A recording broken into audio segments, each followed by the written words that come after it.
अस्सलामुअलैकुम। उम्मीद है कि आप लोग खैरियत से होंगे और आप लोगों की ऑनलाइन क्लासेस सही जा रही होंगी। आज हमारी सेकंड क्लास है, जो सेकंड चैप्टर है उसकी। इससे पहले हम लोगों ने सेकंड चैप्टर प्रीवियस क्लास में स्टार्ट किया था, मेजरमेंट्स, और उसके अंदर कुछ बहुत अहम बातों के ऊपर हम लोगों ने रोशनी डाली थी। कुछ कॉन्सेप्ट्स थे जिनके बारे में हमने पढ़ा था। इसके अलावा हमने ये भी बात की थी कि मेजरमेंट्स जो है वो कितना इम्पॉर्टेंट है आपके लिए, और मेजरमेंट्स जो है वो कहाँ कहाँ आपकी लाइफ के अंदर इन्वॉल्व है। तो ये कुछ बातें थी जो हमने पहली क्लास में की थी। इसके अलावा भी हमने बातें की थी, तो वो हम रिव्यू सेक्शन के अंदर करेंगे। इसके अलावा आज हम लोग क्या करेंगे, यहाँ पे लिखा हुआ है मेजरमेंट्स के नीचे फंडामेंटल एंड ड्राइव क्वांटिटीज़। तो आज हम लोग फंडामेंटल क्वांटिटीज़ के बारे में पढ़ेंगे और ड्राइव क्वांटिटीज़ के बारे में पढ़ेंगे। ये दोनों क्या होती हैं और इनके बारे में और डिटेल्स के, फंडामेंटल क्वांटिटीज़ कौन सी होती हैं और ड्राइव क्वांटिटीज़ कौन सी होती हैं। ठीक है, तो स्टार्ट करते हैं आज की प्रेजेंटेशन। बिस्मिल्लाहिर्रहमानिर्रहीम। लर्निंग ऑब्जेक्टिव्स रिव्यू कर लेते हैं सबसे पहले। इससे पहले वाली क्लास के अंदर हम लोगों ने सबसे पहला ये पढ़ा था, मेजरमेंट्स हमारी लाइफ के अंदर कहाँ इन्वॉल्व है। हमने कुछ इमेजेस देखे थे, उनको डिस्कस किया था कि किस तरह से मेजरमेंट्स हमारी डेली लाइफ के अंदर रोज़मर्रा की जो ज़िंदगी है उसके अंदर इस्तेमाल होती हैं। इसके अलावा हम लोगों ने क्या किया था कि फ़िज़िकल क्वांटिटीज़ क्या होती हैं। बेटा अगर आज का लेक्चर आपको समझना है तो आपको ये पता होना चाहिए कि फ़िज़िकल क्वांटिटीज़ क्या होती हैं। तो फिज़िकल क्वांटिटीज़ के बारे में हमने पढ़ा था। अच्छा, मैं उसको रिपीट भी कर दूंगा अगर आप लोगों को, आप में से किसी को भूल गया है क्योंकि कुछ दिन हो गए हैं। तो फिज़िकल क्वांटिटीज़ क्या होती हैं ये हमने पढ़ा था, और फिज़िकल क्वांटिटीज़ को रिप्रेजेंट कैसे करते हैं। यानी अगर हमें किसी फिजिकल क्वांटिटी को लिखना है तो उसको कैसे लिखेंगे हम, उस पर हमने बात की थी, जिसके अंदर दो चीज़ें हमने पढ़ी थी, मैग्नीट्यूड और यूनिट, या नंबर और यूनिट। सही है, नंबर और यूनिट आप याद रखें, आपको मैंने ये पढ़ाया था। नंबर क्या होता है और यूनिट क्या होता है और यूनिट की क्या इंपॉर्टेंस है, इस पे भी हमने बात की थी। अच्छा, इसके अलावा आज हम लोग क्या पढ़ेंगे, fundamental and drive quantities, list of fundamental quantities, fundamental units, और कुछ रिव्यू क्वेश्चंस करेंगे। ठीक है बेटा, तो स्टार्ट करते हैं आज की presentation. Fundamental and drive quantities. इससे पहले कि हम लोग पढ़ें कि फंडामेंटल और ड्राइव क्वांटिटीज़ क्या होती हैं, इससे पहले हमें ये पता होना चाहिए कि फ़िज़िकल क्वांटिटीज़ क्या होती हैं। हमने बहुत डिटेल में बात की थी पिछली वाली क्लास के अंदर कि फ़िज़िकल क्वांटिटीज़ क्या होती हैं। मैं आपको एक शॉर्ट सा रिवीजन करके उसकी डेफिनेशन बता देता हूँ कि हर वो क्वांटिटी जिसको मेजर किया जा सके, जिसको नापा जा सके, जिसको तोला जा सके, जिसको किसी भी तरीके से कैलकुलेट किया जा सके, उस क्वांटिटी को हम फिज़िकल क्वांटिटी कहते हैं। हर वो क्वांटिटी जिसको कैलकुलेट किया जा सके, मेजर किया जा सके, उसको हम फिज़िकल क्वांटिटी कहते हैं। अच्छा, इसके बाद इसके अंदर दो ब्रांचेस होती हैं फिज़िकल क्वांटिटीज़ की। पहली कहलाती हैं फंडामेंटल क्वांटिटीज़ और दूसरी कहलाती हैं ड्राइव क्वांटिटीज़। फंडामेंटल क्या होती हैं, ड्राइव क्या होती हैं, उस पर बात करते हैं। सबसे पहले बात करते हैं कि fundamental quantities are independent and does not depend upon other quantities for their measurement. जो फंडामेंटल क्वांटिटीज़ होती हैं वो इंडिपेंडेंट होती हैं। इंडिपेंडेंट का मतलब क्या होता है कि उन वो किसी और चीज़ पर इन्हिसार नहीं करती, वो किसी और चीज़ पर रिलाय नहीं करती, डिपेंड नहीं करती। ठीक है, तो वो इंडिविजुअली खुद ही कैलकुलेट होती हैं वो। इसकी हम लोग एग्जाम्पल करेंगे तो इंशाल्लाह आपका क्लियर हो जाएगा अगर आपको इसमें कन्फ्यूजन हो रही है। तो आगे बढ़ते हैं। On the other hand, drive quantities depend upon other fundamental quantities for there measurements. लेकिन जो ड्राइव क्वांटिटीज़ हैं उनमें क्या होता है कि वो दूसरी फंडामेंटल क्वांटिटीज़ के ऊपर डिपेंड करती हैं। ठीक है बेटा, फंडामेंटल क्वांटिटीज़ वो होती हैं जिनको किसी और क्वांटिटी की ज़रूरत नहीं होती मेजर करने के लिए, और ड्राइव क्वांटिटीज़ कौन सी होती हैं, जिनको दूसरी क्वांटिटीज़ की ज़रूरत पड़ती है। तो इसकी एक एग्जांपल देखते हैं, फिर हम आगे चलेंगे। जैसे अगर आपको अपनी हाइट कैलकुलेट करनी हो कि आपकी हाइट कितनी है, तो आपको लेंथ के अलावा किस क्वांटिटी की ज़रूरत पड़ेगी। अगर मैं आपसे सवाल पूछूं तो आपको लेंथ के अलावा किसी भी क्वांटिटी की ज़रूरत नहीं पड़ेगी। ठीक है, तो आप कहेंगे कि अगर मुझे अपनी हाइट कैलकुलेट करनी है तो मैं एक फुट स्केल लूँगा, या फिर कोई मेजरिंग के लिए कोई चीज़ लूँगा, कोई स्केल लूँगा और उससे मैं मेजर कर लूँगा। तो मुझे लेंथ के अलावा किसी और क्वांटिटी की ज़रूरत नहीं पड़ रही।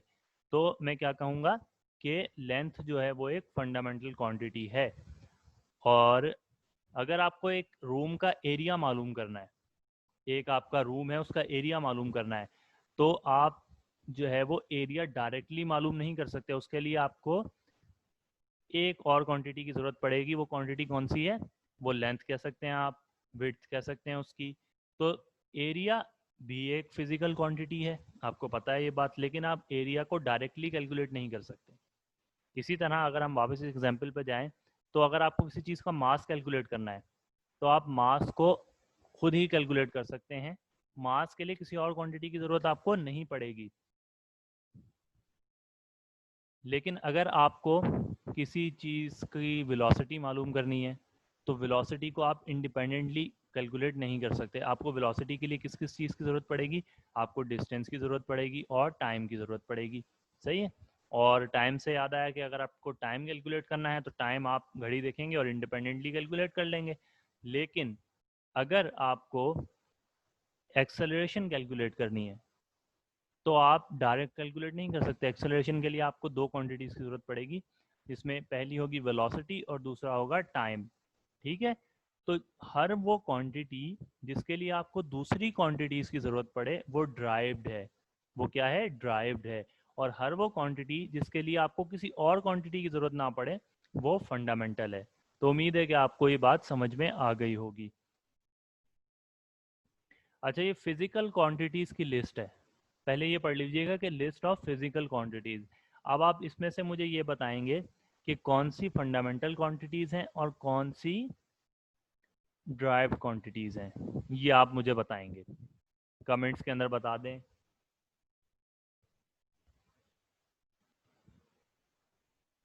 जी। तो अब मैं आपको बताता हूँ कि कौन सी इसमें से जो है वो फंडामेंटल हैं और कौन सी ड्राइव्ड हैं।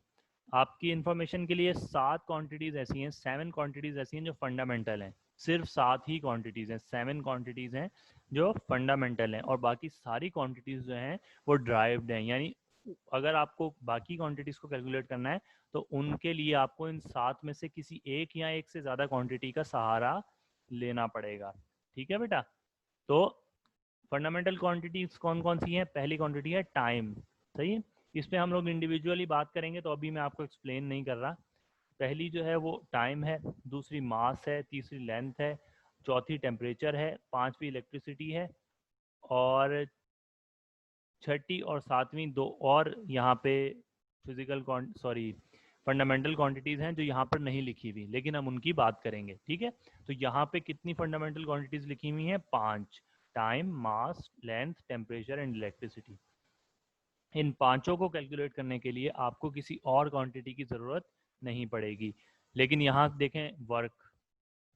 वर्क आपको पता है वर्क की डेफिनेशन क्या होती है? या वर्क का अगर मैं पूछूं फॉर्मूला क्या होता है, तो F इंटू डी, यानी फोर्स इंटू डिस्प्लेसमेंट। तो इसके लिए आपको दो क्वांटिटीज़ की ज़रूरत पड़ रही है। और फोर्स का अपना फॉर्मूला अगर आप देखें तो F is equal to m a, यानी कि mass into acceleration.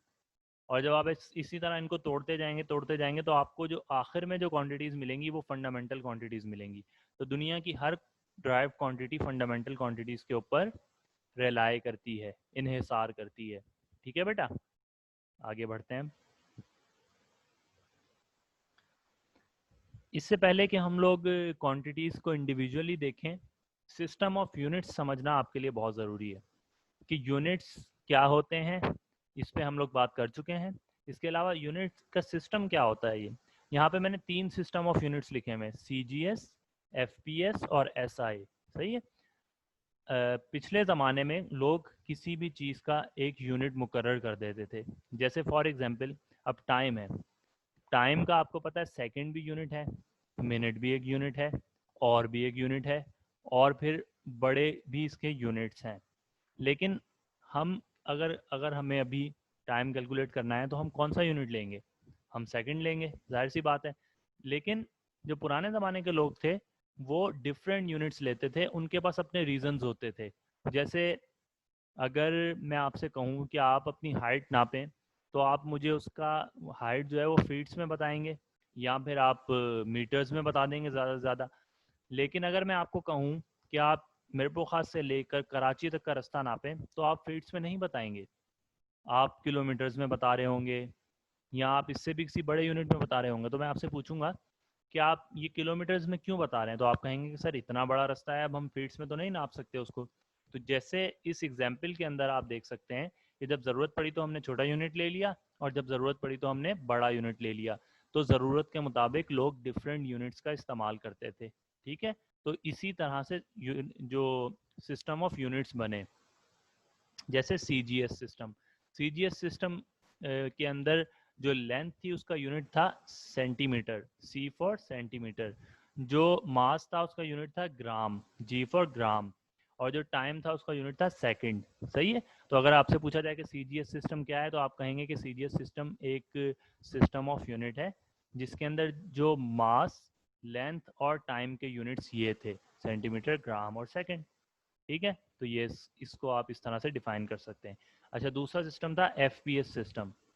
FPS system के अंदर जो लेंथ थी उसका यूनिट था फीट, और जो मास था उसका यूनिट था पाउंड्स, और जो आपका टाइम था उसका यूनिट था सेकंड्स। तो अगर इसको भी डिफाइन करने के लिए कहें तो आप इसी को सिमिलर वे के अंदर डिफाइन कर सकते हैं।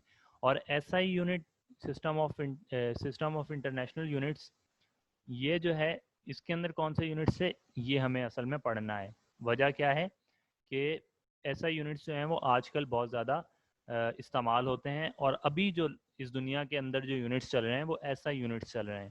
ठीक है, सीजीएस और एफपीएस यूनिट्स का जो सिस्टम था वो ख़त्म कर दिया गया है, या वो किसी ऐसी कैलकुलेशन में लिया जाता है जिसमें कोई पुरानी बात की जा रही हो। अब जो सिस्टम यूज़ होता है वो एसआई सिस्टम यूज़ होता है। तो ऐसा यूनिट के अंदर मास, लेंथ, टेम्परेचर, इन सब के क्या यूनिट्स हैं ये हम आज डिटेल में पढ़ेंगे। यहाँ पे आप एक पिक्चर भी देख सकते हैं कि यहाँ पे कुछ सिंबल्स लिखे हुए हैं, और कुछ तो हमें समझ में आ रहे हैं कि उनका मतलब क्या, लेकिन बाकी समझ में नहीं आ रहे। तो यही चीज़ आज हम सीखेंगे। सबसे पहली चीज़, सबसे फंडामेंटल चीज़ वो है टाइम। ठीक है, तो टाइम को समझने से पहले आप यहाँ पे देख लें कुछ डिवाइसेस बनी हुई हैं। तो मुख्तलिफ जो वक्त थे, मुख्तलिफ वक्त के अंदर मुख्तलिफ तरीके से टाइम को मेजर किया जा सकता था, और ये खुद एक बहुत बड़ा टॉपिक है जिसको आप स्टडी कर सकते हैं, लेकिन फ़िलहाल हम लोग इसकी डिटेल में नहीं जाएंगे। और ऐसा यूनिट क्या है टाइम का? अच्छा, आपसे जितनी भी क्वांटिटीज़ की बात हो रही होगी उसके जो यूनिट्स की बात होगी वो एसआई यूनिट की बात होगी। मैंने यहाँ पे लिखा भी है वैसे तो, एसआई यूनिट इज़ सेकंड या सेकंड्स। ठीक है, टाइम का यूनिट क्या है? सेकंड, और उसका सिंबल क्या है? एस। ठीक है बेटा, टाइम का यूनिट है सेकंड और उसका सिंबल क्या है? एस। और एक मिनट के अंदर कितने सेकंड होते हैं? 60 सेकंड्स। और एक घंटे के अंदर कितने मिनट होते हैं? 60 मिनट्स। और फिर 60 मिनट्स के अंदर कितने सेकंड होते हैं? 3600 सेकंड्स। तो ये चीज़ आपको इस लेवल तक कम से कम याद रखनी है आपको। ठीक है बेटा, अब नेक्स्ट क्वांटिटी पे चलते हैं। अच्छा हाँ, टाइम की डेफिनेशन भी मैं आपको बता दूं कि टाइम होता क्या है। तो टाइम जो है वो किसी भी दो इवेंट्स के बीच में, किसी भी दो वाक़यात के बीच का जो वक्त होता है उसको हम टाइम कहते हैं। जैसे फॉर एग्जांपल, सुबह सूरज निकलता है और शाम में सूरज गायब हो जाता है, चला जाता है। तो इसके बीच का हम इसको कह सकते हैं कि इसके बीच में कोई टाइम है। तो किसी भी दो इवेंट्स के बीच में जो गैप होता है उसको हम टाइम कहते हैं। ठीक है, मास। तो मास की डेफिनेशन सबसे पहले पढ़ लेते हैं। मैं आपको मास की डेफिनेशन बता देता हूँ, अगर आपको लिखनी है तो आप लिख भी सकते हैं साथ साथ। Mass is defined as the amount of matter present in any substance. किसी भी सब्सटेंस के अंदर जो मैटर है उसको हम मास कहते हैं। मास जो है वो इंटरनेशनली सेम रहता है, चेंज नहीं होता। कहीं भी आप चले जाएं इंटरनेशनली, तो क्या आप किसी और प्लेनेट पे भी चले जाएं, चांद पे भी चले जाएं, तो मास सेम रहेगा। इसको हम डिटेल में आगे चैप्टर्स हैं उनके अंदर भी पढ़ेंगे।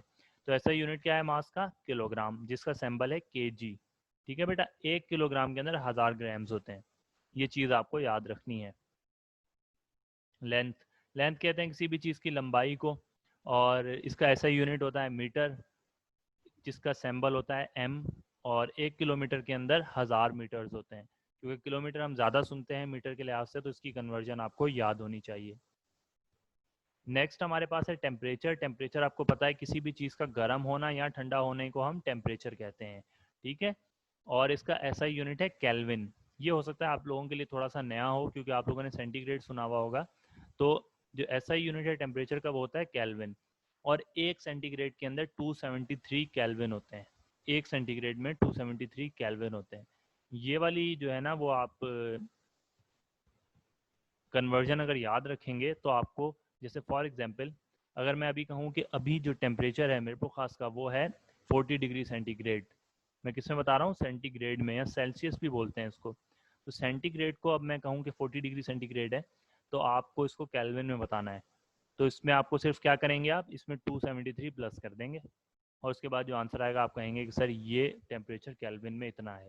ठीक है, तो उम्मीद है कि समझ आ गया होगा। अगर नहीं भी आया तो हम इसको आगे चैप्टर्स के अंदर डिटेल में पढ़ेंगे। उसके बाद पांचवी चीज़ है इलेक्ट्रिक करंट। करंट का आप लोगों को पता है कि फ्लो ऑफ चार्जेस को करंट कहते हैं। इस पर हम लोग पहले चैप्टर में भी बात कर चुके हैं। इसका ऐसा यूनिट होता है एम्पेयर, जिसका सिंबल होता है capital A. Amount of substance, किसी भी चीज़ के अंदर नंबर ऑफ मॉलिक्यूल्स कितने हैं उसको हम अमाउंट ऑफ सब्सटेंस कहते हैं। ऐसा unit of amount of substance is mole. Mole ये आप लोगों ने केमिस्ट्री के अंदर शायद थोड़ा बहुत पढ़ा हो, अगर नहीं पढ़ा तो अब आप पढ़ेंगे। और आखिरी हमारा ल्यूमिनस इंटेंसिटी, यानी लाइट, ल्यूमिनस कहते हैं लाइट को, इंटेंसिटी आपको होता है शिद्दत को कहते हैं। तो लाइट कितनी शिद्दत से कहीं भी लग रही है उसको हम ल्यूमिनस इंटेंसिटी कहते हैं। उसका जो यूनिट है वो है कैंडेला। सही है, कैंडेला। इसका सिंबल है सी। तो ये 7 फंडामेंटल क्वांटिटीज हैं जिनसे दूसरी क्वांटिटीज बनी है, ड्राइव हुई हैं दूसरी क्वांटिटीज। ड्राइव कहते हैं जो किसी चीज से निकाली गई हो। तो ये फंडामेंटल 7 क्वांटिटीज हैं और इनसे ड्राइव हुई हैं बाकी क्वांटिटीज, जिनमें 5 क्वांटिटीज बहुत ज़्यादा अहम है आपके लिए। सबसे पहले टाइम, टेम्परेचर, मास, लेंथ और करंट। ठीक है, ये 5 क्वांटिटीज आपके लिए बहुत ज़्यादा अहम है। आपको सबका पता होना चाहिए, लेकिन ये 5 ज़्यादा इस्तेमाल होंगी आपके कोर्स के अंदर। ठीक है बेटा। तो इसके साथ हमने ये 7 फंडामेंटल क्वांटिटीज़ पे बात कर ली, इनकी डेफिनेशन हमें पता लग गई, ये भी पता लग गया कि ड्राइव क्वांटिटीज़ क्या होती हैं वगैरह वगैरह।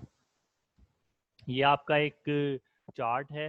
वैसे तो ये प्रेजेंटेशन आपको स्लाइड शेयर के ऊपर मिल जाएगी, लेकिन अगर आप स्क्रीनशॉट लेना चाह रहे हैं, लिखना चाह रहे हैं, तो ये लिख लें, क्योंकि इसके अंदर सारी क्वांटिटीज़ भी लिखी हुई हैं, उनके यूनिट्स भी लिखे हुए हैं और उनके सैम्बल्स भी लिखे हुए हैं। तो ये सवाल आ सकता है कि आप क्वांटिटीज़ लिखें और उनके यूनिट और सैम्बल लिखें। तो ये बहुत आसान सा सवाल है जो अक्सर आता भी है आपके एग्जाम्स के अंदर, तो इसको आप याद कर लें। ठीक है बेटा। इसके साथ हमारी प्रेजेंटेशन तो ख़त्म हो गई। अब आपके लिए एक होम टास्क है जो बहुत ईजी और इंटरेस्टिंग है। Write the names of devices use to measure time, length and temperature. मैं एक सेकेंड आपको पीछे ले जाता हूँ और मैं दिखा देता हूँ कि इसका, मेरे इस क्वेश्चन का मतलब क्या है। जैसे ये देखें टाइम है यहाँ पे, अभी आप देखेंगे तो आपको पता चलेगा कि एक क्लॉक हम यूज़ करते हैं टाइम मेजर करने के लिए। लेकिन पिछले ज़माने में ऐसा नहीं होता था। पहले और ग्लास भी इस्तेमाल होता था, ये जो आप देख रहे हैं इसको सैंड ग्लास भी कहते हैं। इसके अलावा ये देख रहे हैं आप पानी, इन्होंने इसको, ये जो एक कंटेनर है इसके ऊपर मार्क किया होता था और पानी गिराते थे, और जब एक हद तक पहुंच जाता तो कहते थे कि भाई 1 घंटा हो गया है, या उन्होंने कोई भी नाम रखा होता था उस यूनिट का और कहते थे कि वो हो गया है। इसी तरह ये सूरज से देखते थे यहाँ पे टाइम। तो मुख्तलिफ़ किस्म की डिवाइसेस थी जो इस्तेमाल की जाती थी टाइम को देखने के लिए। तो आपने 5 डिवाइसेस के नाम लिखने हैं, 5 डिवाइसेस के। ये काम आप लोग पहले भी करके आ चुके होंगे, लेकिन अब आप लोगों ने 5 डिवाइसेस के नाम लिखने हैं जो टाइम, जिनसे टाइम मेजर किया जाता हो पास्ट के अंदर, अभी नहीं पास्ट के अंदर। इसी तरह 5 डिवाइसेस के नाम लिखने हैं जिससे आप मास मेजर करते हो, और 5 डिवाइसेस के नाम लिखने हैं जिससे आप लेंथ मेजर करते हो। अच्छा, मैंने मास कहा है, एक सेकंड में देख लेता हूँ। नहीं, मास मैंने नहीं कहा, टाइम कहा है, लेंथ कहा है और टेम्परेचर कहा है। तो ये 3 चीज़ों की आपको डिवाइसेस लिख के आनी है पास्ट के अंदर जो इस्तेमाल होती थी। अगर आपको बहुत ज़्यादा मुश्किल हो रही है तो आप प्रेजेंट की भी लिख लें, लेकिन ये है कि लिख के ज़रूर आइएगा अपनी कॉपीज़ के अंदर। ठीक है, तो इसी के साथ जो है वो आज की प्रेजेंटेशन का इख्तिताम हो गया। स्लाइड शेयर पे अगर आप लिखेंगे fundamental and drive quantities lecture number 6, तो आपको ये लेक्चर वहाँ पे मिल जाएगा, प्रेजेंटेशन वहाँ पे मिल जाएगी, आप वहाँ से इसको डाउनलोड कर सकते हैं। आज की क्लास ख़त्म होती है। अस्सलामु अलैकुम।